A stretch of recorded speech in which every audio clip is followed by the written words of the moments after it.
That Thanksgiving night, my mother-in-law laughed so hard at my cheap dress that wine nearly came out her nose. The whole table joined in, even my husband. What they didn't know was that 30 minutes before dessert, I'd checked my phone in the bathroom and discovered I'd won $29 million. By the time they slid the dinner bill across the table for me to pay my guest share, I was already texting my lawyer. They pushed me out of their family like yesterday's trash. I pushed them out of my life and my bank account forever. My name is Rachel Monroe, and I'm 34 years old. For the past 6 years, I've worked as an analyst assistant at Northfield Analytics in Columbus, Ohio.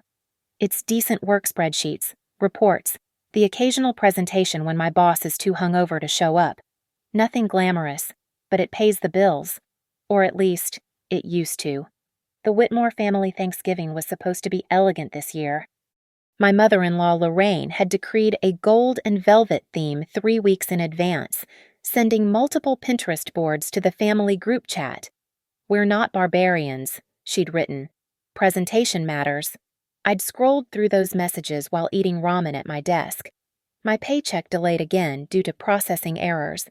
The dress code felt like another test I was destined to fail. So I did what I always did, found something simple, clean, presentable. A cream-colored dress from a department store clearance rack. Nothing special, but nothing offensive either. Or so I thought. The moment I walked into their Maple Glen mansion at 4:30 that afternoon, Lorraine's eyes swept over me like a barcode scanner finding an error. She didn't say anything at first that would come later. With an audience, instead, she air-kissed my cheek and murmured, "How brave of you to go minimalist." My husband, Evan, all 6 feet 2 inches of cowardice, immediately abandoned me to help his father Martin with the wine selection. His younger sister Haley was already live-streaming her outfit, a golden sequined number that probably cost more than my car payment to her 3,000 Instagram followers. "Family goals," she chirped into her phone, panning past me so quickly I might have been furniture. The dining room was set for 22 people.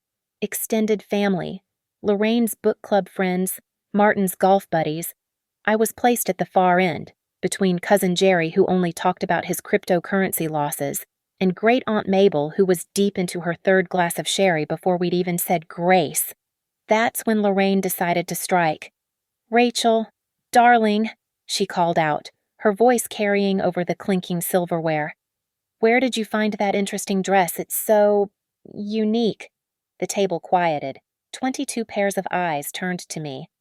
"Just something I had in my closet," I replied, keeping my voice steady. "Oh, I thought so. It has that several seasons ago quality. You know, they make such convincing knockoffs these days. Sometimes you can't even tell it's not the real thing." She laughed, that tinkling sound that made my teeth ache. "Though usually you can. The fit is always off, like someone ordered the wrong size from one of those overseas websites." Haley had her phone out, recording. "Mom's savage," she whispered gleefully to her followers. Evan finally looked up from his plate. For one moment, I thought he might defend me. Instead, he chuckled. "Come on, Mom. Not everyone cares about designer labels like you do. Rachel's more practical." "Right. Honey, practical. Like I was a Toyota Camry. Reliable, boring, forgotten in parking lots." "Speaking of practical," Lorraine continued, pulling out a leather folder, "I've itemized everyone's contribution for tonight's dinner." The heritage turkey was $240. The wine selection Martin insisted on the Chateau Margaux was $800. Then there's the sides, the decorations, the rental chairs. She slid a piece of paper down the table. It moved from hand to hand like a collection plate at church, finally reaching me. At the bottom, circled in red, "Rachel Monroe, guest rate, $347. "Guest rate?" I asked. "Well, family gets the family rate, naturally. But since you chose to distance yourself from our standards tonight, I thought it only fair you pay what any guest would pay. After all," she smiled sweetly, "clothes make the family, don't they?" My phone buzzed in my purse, a notification from the Ohio Lottery app. I ignored it. my hands shaking as I pulled out my checkbook. $347. That was groceries for 2 weeks. But I wrote it anyway, tearing it off with deliberate precision. Cash would be better, Lorraine added. Checks from your bank sometimes. Bounce. They'd never bounced. Not once. But the lie hung there like another course in this feast of humiliation. I opened my phone's notes app under the table, typing quickly while pretending to check the time. 7:43 p.m. Lorraine calls my dress several seasons ago, implies it's a knockoff. Haley recording. Evan laughs along. My thumb moved steadily, documenting every barb, every snicker, every moment my husband chose them over me. This wasn't new. The evidence had been piling up for years, stored in a folder I'd named Reality Check. Screenshots from the Whitmore family group chat where Lorraine dissected my appearance after every gathering. Rachel's roots are showing again. Someone should teach Rachel about shapewear. Did you see her shoes Payless is having a clearance? Apparently. During our wedding 3 years ago, Lorraine had insisted on approving my dress. When I showed her the one I'd saved for simple, elegant, within budget, she'd laughed. Oh, honey, no. You'll look like a secretary playing dress-up. She'd forced me to use their family designer, then held that $12,000 loan over my head ever since. Remember when we saved your wedding from being a disaster? She'd say whenever I hesitated to comply with her demands. The birthday gifts were another weapon in her arsenal. Last year, she'd given me a self-help book called Dressing for the Life You Want, Not the Life You Have. The year before that, a gift certificate to a discount salon with a note, for when you're ready to fix everything. Rachel, could you help clear the appetizer plates? Lorraine's voice cut through my documentation. The help we hired needs assistance, and you're good at that sort of thing. I stood, gathering plates while the other women remained seated, discussing their latest Pilates instructor. In the kitchen, Evan cornered me by the dishwasher. Can you please just apologize? He whispered, his breath hot with wine and cowardice. You know how Mom gets during holidays. Just say you're sorry about the dress, and we can enjoy the rest of the evening. Apologize for what? For not spending money we don't have on a dress I'll wear once. We have money. You have money. Your trust fund has money. I have a salary that barely covers my student loans, which you refuse to help with because building character is important. He sighed that particular sigh that meant I was being difficult. Just try to fit in. Okay. For me, I've been trying for 6 years. Evan, try harder. He left me there, surrounded by dirty dishes and the sound of laughter from the dining room. When I returned, they'd rearranged the seating. I was now at a separate small table with the children under 10. We thought you'd be more comfortable there, Haley explained, live streaming my exile. Away from the adult conversations about investments and vacation homes. My phone buzzed again. Another lottery notification. I silenced it completely, shoving it deep in my purse. Whatever small win I'd gotten, probably $10, maybe $50 if I was lucky, could wait. This humiliation couldn't. I pulled out my phone one more time, opening the group chat where Lorraine had just posted a photo. There I was, in the background, looking tired and out of place in my cream dress while everyone else sparkled in gold and burgundy. The caption, Thanksgiving 2024, family and others. Others. I wasn't even worth a name. The comment thread exploded immediately. Lorraine's sister. You tried to include everyone. That's what matters. Martin's brother. Some people just don't understand family traditions. Haley. Mom, your dress is stunning. Everyone else tried. I screenshot everything. The timestamp showed 8:27 p.m. Evidence for my folder, though I didn't know what I'd ever do with it. Who would care that my in-laws were cruel, that my husband was spineless, that I'd paid $347 to be insulted? At the kids' table, 6-year-old Mason tugged my sleeve. Aunt Rachel, why did Grandma Lorraine say you don't belong? I don't know, sweetie. My mom says it's because you're poor. Are you poor? Even the children had been trained. I looked across the room at Evan, laughing at something his father said, never once glancing my way. At Lorraine, holding court like a queen examining a peasant who'd wandered into her throne room. At Haley, editing her live stream to make me look even worse with unflattering filters. No, Mason, I'm not poor. I'm just not them. And for the first time, that felt like a good thing. The dessert course was pumpkin pie with hand-whipped cream, which I watched everyone enjoy from my exile at the children's table. My phone had been buzzing intermittently in my purse, but I'd ignored it. Probably work emails or Black Friday sale notifications. Nothing that mattered in this moment of crystallized humiliation. I need to use the restroom, I announced to no one in particular. Mason was busy flinging mashed potatoes at his sister. The Whitmore's powder room was a shrine to Lorraine's taste gold fixtures, monogrammed towels, a framed photo of her shaking hands with some minor celebrity at a charity gala. I locked the door and finally pulled out my phone. 17 missed notifications from the Ohio Lottery app. My stomach clenched. I'd bought the ticket 3 days ago at a gas station, a stupid impulse purchase after another delayed paycheck. $5 I couldn't afford to waste. But something about the jackpot amount, $29 million, had called to me. My fingers shook as I opened the app. The winning numbers stared back at me. 7 14 23 31 45 Powerball 18. I pulled the ticket from my wallet where it had been living between my insurance card and a expired coupon. The numbers matched. All of them. I checked again, and again, and again. $29 million. My legs gave out, and I sat on the closed toilet lid, staring at the screen. This couldn't be real. Things like this didn't happen to people like me. They happened to other people, lucky people, people who already had money and were just adding to their pile. I switched to airplane mode immediately, my mind suddenly sharp despite the shock. No calls, no texts, no automatic posts to social media. I took a screenshot of the winning numbers, then another of my ticket, then one more of the prize amount, evidence, proof, a paper trail of my own. My mind raced through the implications. After taxes, even taking the lump sum, I'd have more money than the Whitmores had seen in their best year, more than Lorraine's precious charity galas raised, more than Evan's trust fund, more than all their sneering, superior attitudes were worth. A knock rattled the door. "Rachel, you've been in there forever. Other people need to use the facilities." Lorraine's voice, dripping with implications about my lower-class bladder control.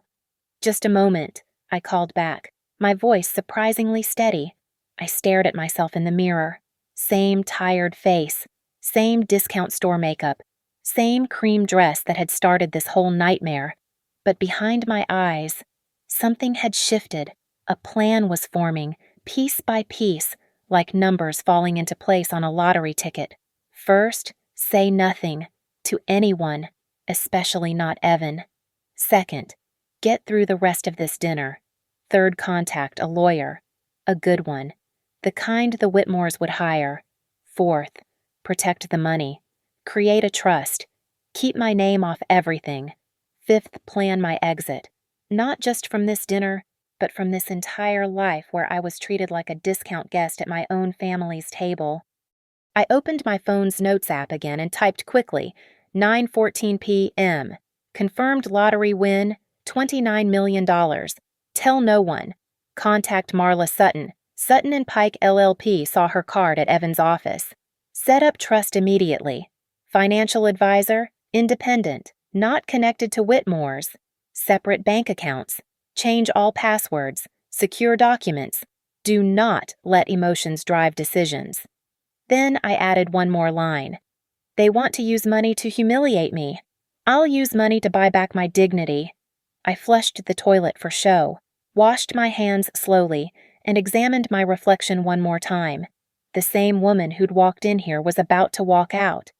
But everything had changed.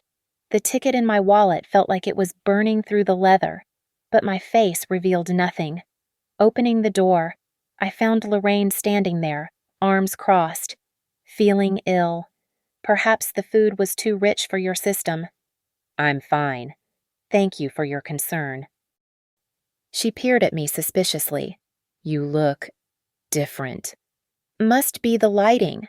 I walked past her, back to the children's table, where Mason had constructed a fortress out of dinner rolls. The main table was deep into coffee and after-dinner drinks, planning their Black Friday shopping strategies. Haley was talking about the Hermes bag she had her eye on. Martin was lecturing about portfolio diversification. Evan was nodding along, playing the dutiful son, never once looking for his wife. I sat down and helped Mason add a mashed potato moat to his fortress. My phone stayed silent in my purse, airplane mode still on, $29 million waiting patiently for me to claim them. The cream dress that had started this evening's humiliation suddenly felt like armor. They could laugh all they wanted. In 48 hours, I'd be laughing last. Black Friday morning, 5:45 a.m. I told Evan I was going to hunt for deals at the outlets. He grunted from under his pillow, hungover from his father's expensive scotch. Don't spend too much, he mumbled. Mom already thinks you're bad with money. The irony almost made me laugh. The drive from Maple Glen to Columbus took 90 minutes. I'd made an appointment with Marla Sutton for 7:30. She was the kind of lawyer who started early and billed by the minute. I'd seen her business card in Evan's study once, heard him mention she was brutal but brilliant. Perfect. The offices of Sutton & Pike LLP occupied the top 3 floors of a glass tower downtown. Marla met me in a conference room that probably cost more to furnish than my annual salary. Ms. Monroe, she said, shaking my hand with a grip that meant business. You mentioned a sensitive financial matter requiring immediate attention. I placed the lottery ticket on the mahogany table between us, along with my phone showing the winning numbers. I need to claim this anonymously. I need it protected. And I need to ensure my husband and his family have no access to it. Marla's expression didn't change, but something sharpened in her eyes. Ohio allows lottery winners to claim through trusts. We can establish one today, Maple Ridge Trust. You mentioned on the phone I'll serve as the trustee for claiming purposes. Your name stays off public records. What about my marriage? When did you win Wednesday night? Technically Thursday, 12:01 a.m., when the drawing happened. And you bought the ticket with personal funds. $5 from my separate checking account. I have the bank statement.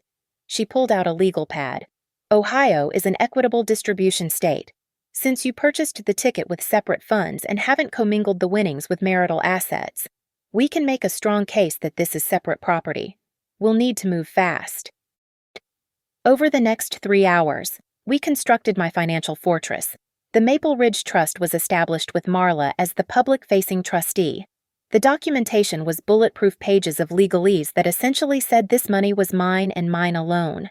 We opened a business checking account for the trust with a bank the Whitmores didn't use. Every transaction would be monitored, every penny tracked. I hired Elliott Park from Park Financial Advisory, a firm that specialized in sudden wealth protection. Lottery winners who go public have a 70% bankruptcy rate within 5 years, he warned. You're being smart. We structured the payout lump sum after taxes would be roughly $11 million. The rest would go into a mixture of municipal bonds, index funds, and a charitable trust I named the Be Good Fund, a private joke at Lorraine's expense, since she always ended her condescending advice with, "Be good, dear."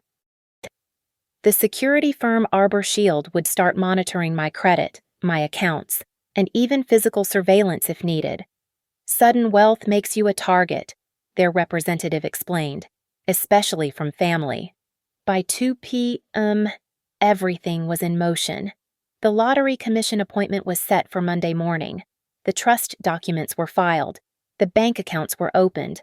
My old accounts would remain unchanged for now, no red flags. Now, Marla said, sliding a folder across the table. Let's discuss the nuclear options. Inside were drafts of cease and desist letters, financial boundary agreements, and even a preliminary separation agreement. I'm not saying you need to use these, she explained, but based on what you've told me about your husband's family's treatment of you and their history of financial manipulation, you should be prepared. I thought about the $12,000 wedding dress loan Lorraine still held over my head, the gifts that came with strings. The constant reminders that I wasn't good enough, rich enough, sophisticated enough. Add a non-disclosure agreement, I said. If I pay them back for everything they've ever given me, they sign an NDA.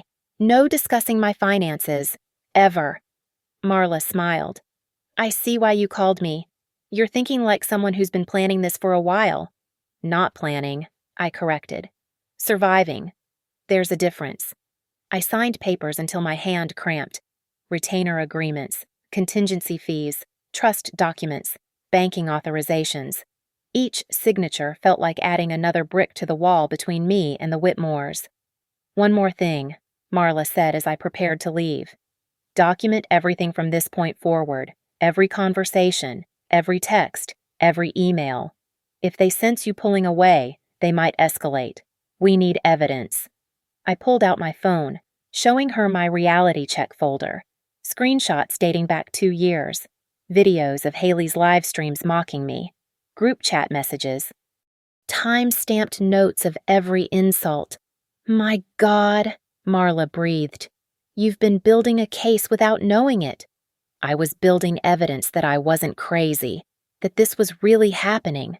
Well, now it's evidence for something else entirely. Freedom. As I left her office, my phone buzzed. A text from Lorraine. Family meeting tomorrow, 3 p.m. We need to discuss your contribution to Christmas. Don't be late, and please, wear something appropriate. I texted back, I'll be there. Then, I drove to a small boutique I'd passed 100 times but never entered. The cream dress in the window was simple, elegant, and beautifully cut. The price tag was $4,000. I'll take it, I told the saleswoman, and I need it tailored by tomorrow afternoon. She looked skeptical until I pulled out the new credit card linked to my trust account. It went through without a whisper. The dress was still cream, still simple, but this time, it was my choice. My money. My power. Tomorrow, they'd see the same Rachel in the same color they'd mocked. Only this time, everything underneath would be different. Monday morning, 8:30 a.m. The Ohio Lottery Commission building in Columbus was deliberately nondescript gray concrete and tinted windows, designed to protect winners from prying eyes. Marla met me in the parking lot, along with Elliott Park and a representative from Arbor Shield. Remember, Marla said as we walked in, you say nothing beyond what's necessary. I handle all communication. The claiming process was surreal in its mundanity. Forms to fill out, IDs to verify. The ticket itself, handled with latex gloves like evidence in a crime scene. The commission's director, a middle-aged woman named Patricia, walked us through each step. Congratulations, Ms. Monroe, or rather, the Maple Ridge Trust, she said with practiced discretion. We've processed your request for privacy. The trust name will appear in required disclosures, but your personal information remains protected. The tax withholding was brutal, but expected federal and state combined took nearly 60% of the total. But even after that, $11.6 million would transfer to the trust account by end of business. How do you want the ceremonial check photo? Patricia asked. No photo, Marla interjected. The trust declines all publicity. By noon, it was done. The money was no longer a possibility, it was a fact, moving through electronic channels into accounts bearing no trace of my name. I sat in my car afterward, staring at the bank app showing the balance. Numbers that didn't seem real. Elliott had already executed the first phase of investments. $3 million in municipal bonds, tax-free income flowing monthly. $2 million in a diversified index fund portfolio. $1 million in a money market account for immediate liquidity. The rest would be strategically deployed over the coming weeks. You're set for life if you don't do anything stupid, he'd said. Live off the interest roughly $400,000 a year after taxes and never touch the principal. $400,000 a year. More than I'd make in a decade at Northfield Analytics. I drove to the house I'd found online the night before, a modest but beautiful colonial in German Village, a historic neighborhood in Columbus. Nothing ostentatious, nothing that screamed new money, just a quiet place that would be mine alone. The seller's agent met me there. I'd like to make a cash offer, I said. Closing as soon as possible. How soon? This week if we can manage it? Her eyes widened. That's ambitious. I'll pay $20,000 above asking for the convenience. Cash, no contingencies. As is condition, I'll call the sellers immediately. While she made the call, I walked through what would soon be my home. 3 bedrooms, 2 baths, a small garden in back. The master bedroom had a reading nook overlooking the tree-lined street. I could see myself there, finally at peace, no longer performing the role of the grateful poor relation. My phone buzzed. Evan. Where are you? Mom called 3 times about tomorrow's meeting. Running errands, I replied. Tell her I'll be there. Another buzz. Lorraine herself. I hope you're not shopping for another inappropriate outfit.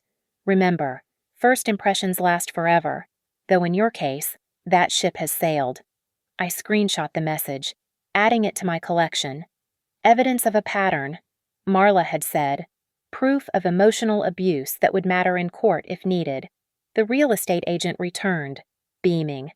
They accepted we can close Thursday if your funds are ready. They're ready. I spent the rest of the afternoon with a personal shopper at Saks, not for designer labels but for quality basics.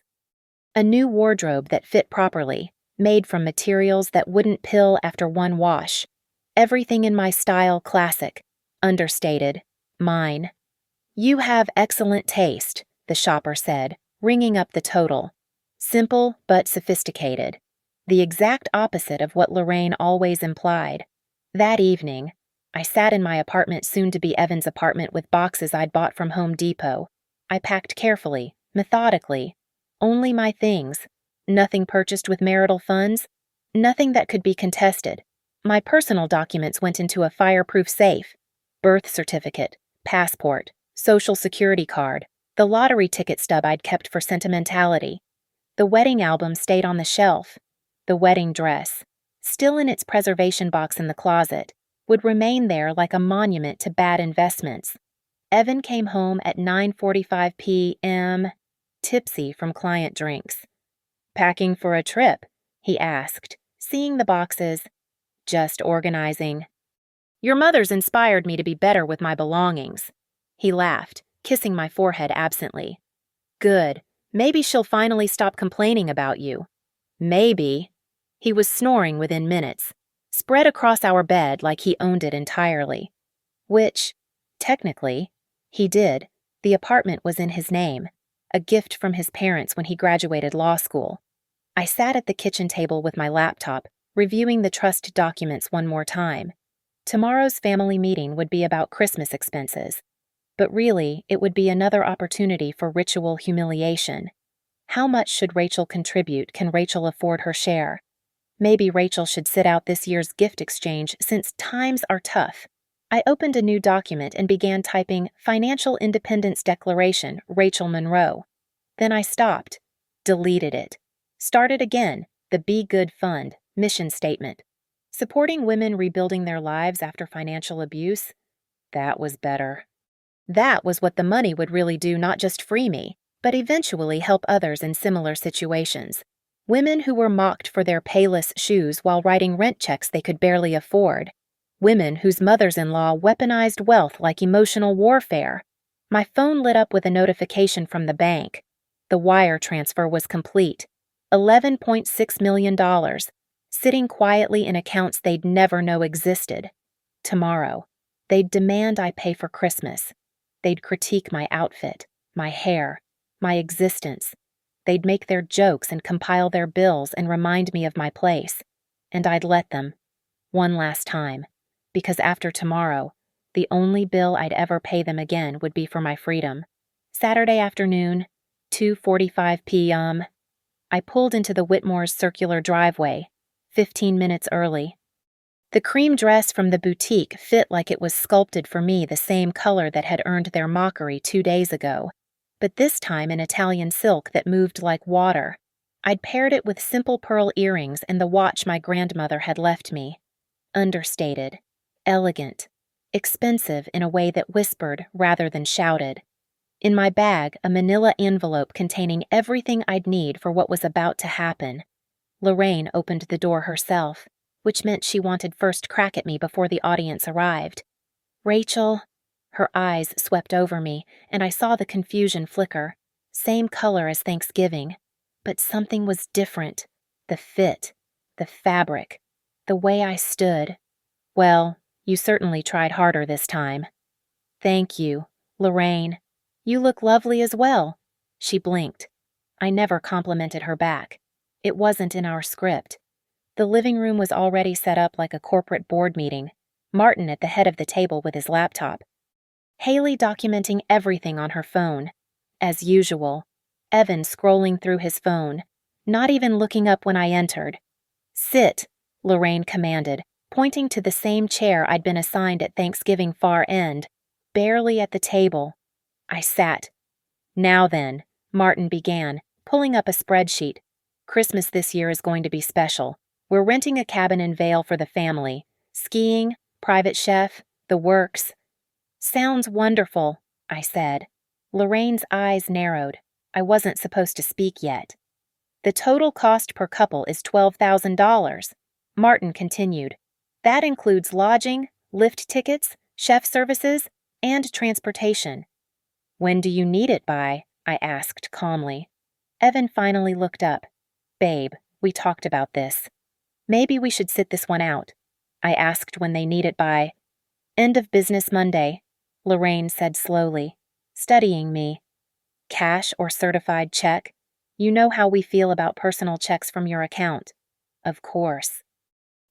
She pulled out another folder.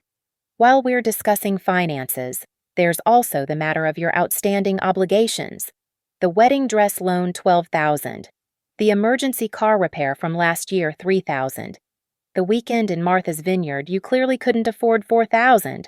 And now, Thanksgiving dinner, $347.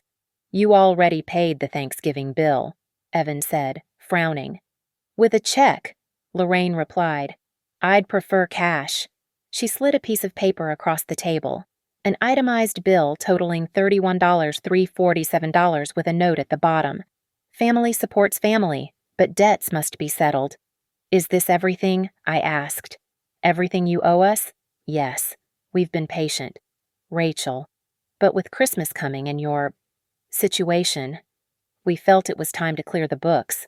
I reached into my bag and pulled out the manila envelope. From it, I withdrew a cashier's check for exactly $31,347, placing it on the table. The room went silent. This covers all outstanding debts, I said. Then I pulled out a second document. And this is a receipt I'll need you to sign, acknowledging that all financial obligations between us have been satisfied. Lorraine picked up the check like it might explode. Where did you— Does it matter it's certified funds from Chase Bank? It will clear. But how— If you could just sign the receipt. Lorraine. Her hand shook as she signed. Martin grabbed the check, examining it against the light like it might be counterfeit. Now, I continued, pulling out another check, this one for exactly $1. This is for the Thanksgiving dinner. I slid it across to Lorraine. In the memo line, I'd written payment in full for the privilege of being treated like a guest in my own family. Haley had stopped recording, her phone hanging limply in her hand. About Christmas, I said, pulling out my phone. I won't be attending. But I'd like to make a donation to help cover the costs for everyone else. I showed them my banking app, initiating a transfer of $25,000 to Martin's account. That should cover my share and someone else who might struggle with the expense. The transfer went through instantly. Martin's phone pinged with the confirmation. What the hell is going on? Evan finally found his voice. Rachel, where did this money come from?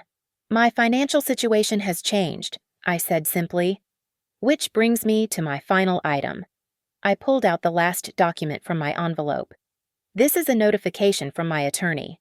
Going forward, all financial discussions or requests should be directed to Sutton & Pike LLP. I've established clear boundaries regarding money, loans, gifts, and any form of financial entanglement with the Whitmore family.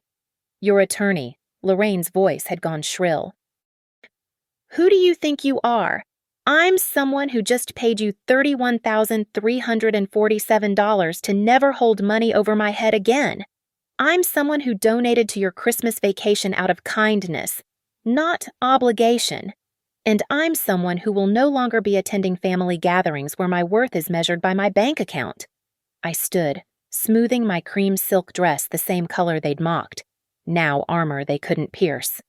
Wait, Evan said, standing too. You can't just. What about our marriage? What about it? You sat there on Thanksgiving while your family humiliated me over this color dress. You told me to try harder to fit in, to apologize for not having money.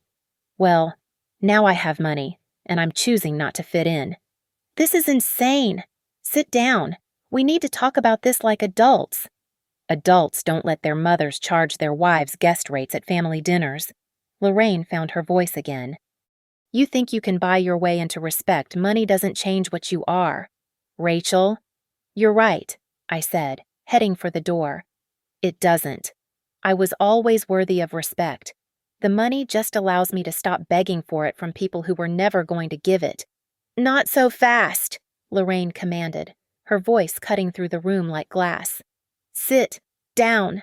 I paused at the doorway, then turned back. Marla had predicted this the moment they'd sensed their control slipping and escalate. I returned to my seat, calm as still water. You think you're clever, Lorraine said, standing now, her designer heels clicking against the hardwood as she paced. Coming here with your checks and your lawyer letters. But I know you.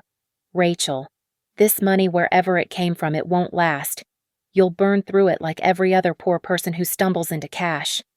Lorraine, Martin warned, but she waved him off. No, she needs to hear this. Every gift we gave you, every loan, every time we included you in family events despite your background, that was charity. Our charity. I reached back into my envelope, pulling out 4 more documents, laying them out like cards in a poker game I'd already won. Envelope 1, I said, sliding it to Lorraine.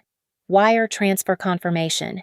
Every penny of charity you've given me over 6 years, returned with interest. The wedding dress, the car repairs, the vacations I couldn't afford. 12% annual interest, which is more than you would have made in the market. Total $38,422. Her manicured nails scraped against the paper as she grabbed it. Envelope 2. This one went to Martin. Legal notice that all joint accounts between Evan and myself have been frozen pending separation of assets. My direct deposits have been redirected to accounts in my name only. Your son no longer has access to my income, small as you always found it. Evan's face had gone pale. Separation of assets, Rachel. What? Envelope 3? I placed this in the center of the table. Deed transfer documentation. I've purchased a home. Cash. Closing completed yesterday. My name only. This is my new address for any necessary legal correspondence. You bought a house. Evan's voice cracked. Without telling me. The way you bought that boat last summer without telling me. Or the golf membership or the investment in your brother-in-law's restaurant that failed. Yes, exactly like that. Except I used my money. What money? Haley finally spoke, her phone forgotten. You don't have money. You're a secretary. Assistant analyst, I corrected. I submitted my resignation yesterday, effective immediately. The room erupted, everyone talking at once, voices climbing over each other. I sat perfectly still, waiting. The cream silk dress caught the afternoon light, and I remembered sitting at the children's table 2 nights ago, feeling worthless. Enough. Lorraine slammed her palm on the table. Where did you get this money? I smiled then, not broadly, not smugly, just a small curve of lips that said I knew something they didn't. Does it matter? It's mine. Legally, legitimately, completely mine. There's no way, Evan started. Envelope 4, I interrupted, placing the final document in front of him. A letter from the Be Good Fund, a charitable foundation I've established. It will provide scholarships for young women from middle-income families pursuing higher education. Women who are told they're not enough, who are mocked for their clothes, who are charged guest rates at their own family tables. I stood again, this time pulling out my phone to check the time. 3:37 p.m. The fund's first scholarship will be named after my mother, Susan Monroe. You remember her, don't you, Lorraine? The woman you called that factory worker at our wedding. She would have been proud to know her name will help other women rise above people like you. People like me?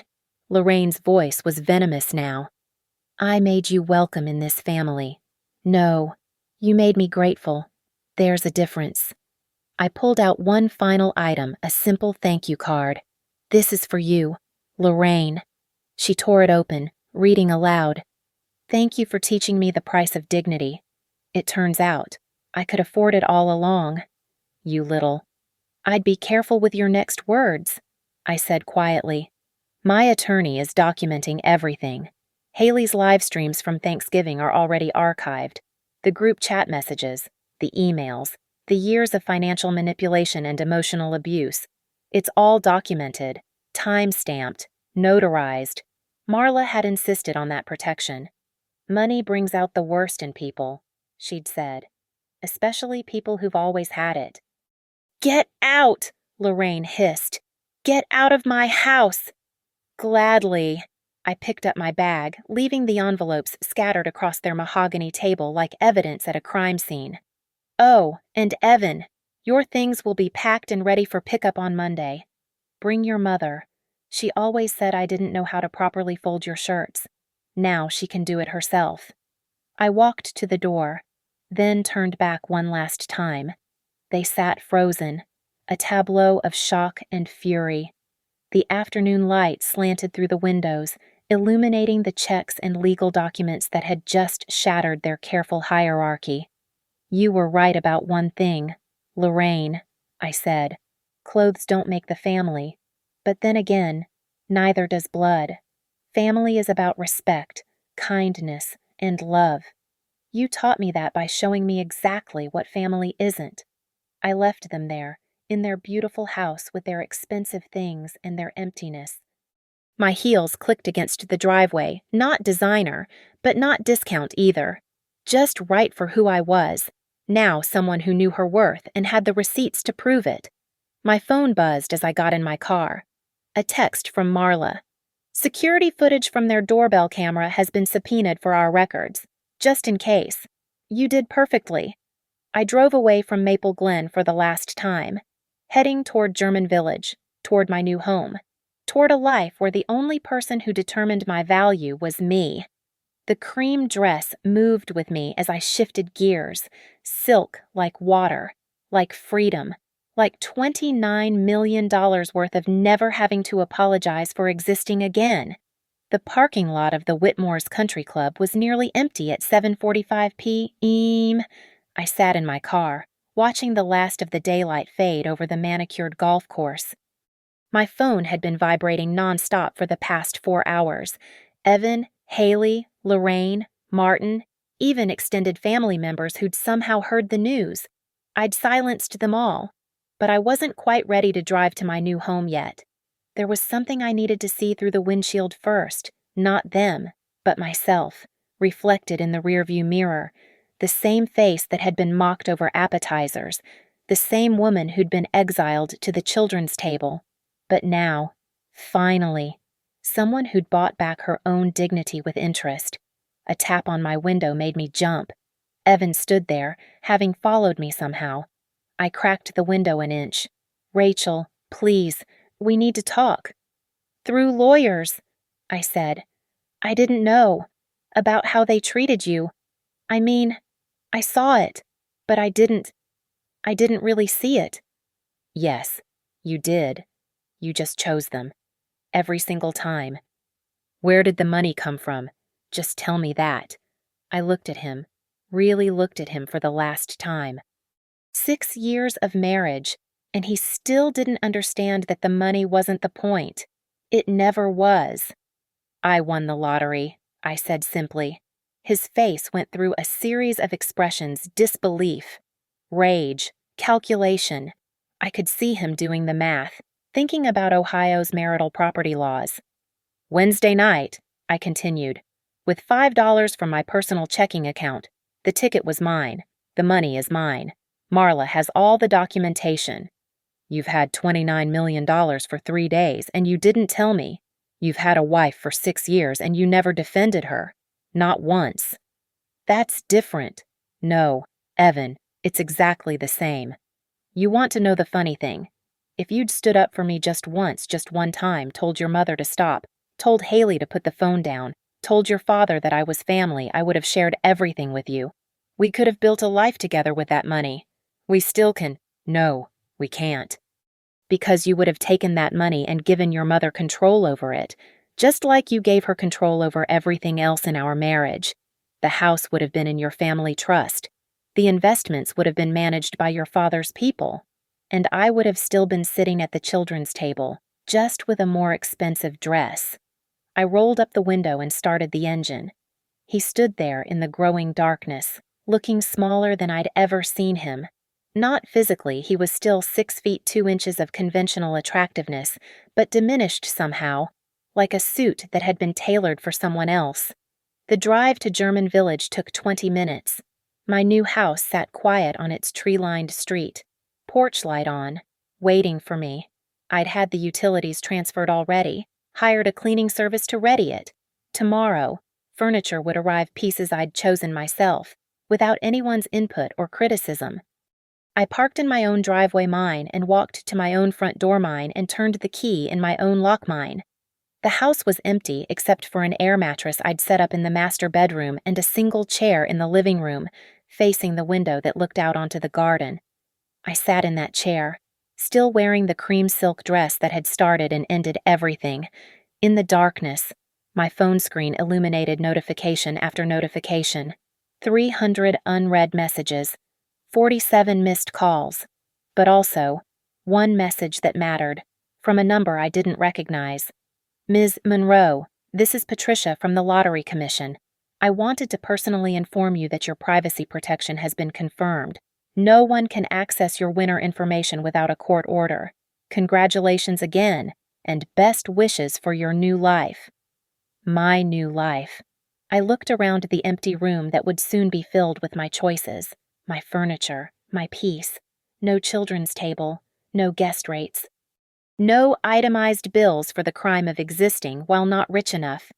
I thought about the Whitmores, probably still sitting around their mahogany table, strategizing how to get their hands on money that was never theirs, planning their legal attacks, their emotional manipulations, their social media campaigns.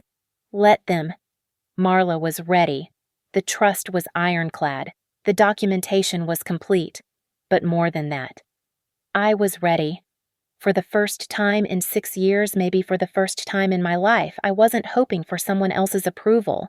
I wasn't adjusting my worth based on someone else's accounting. I wasn't apologizing for the space I took up in the world. The cream dress whispered against the chair as I stood and walked to the window. Outside, the streetlights were coming on one by one, like a path leading forward. Tomorrow, I'd donate this dress, both of them, the discount one and the silk one, to a women's shelter. Someone else could use the armor. But tonight, in my empty house with my millions sitting quietly in carefully managed accounts, I kept them on, a reminder that it was never about the dress. It was never about the money. It was about the moment I decided I was worth more than the bill they tried to stick me with. $29 million didn't make me valuable. It just made me free to stop pretending I wasn't. I pulled out my phone one last time, not to answer the desperate calls or furious texts, but to make a single note in my app, November 30th, 8:15 p.m., first night in my own home. Wearing cream, worth everything. Thank you so much for listening to my story. I'd love to know where you're listening from. Drop a comment below and let's connect.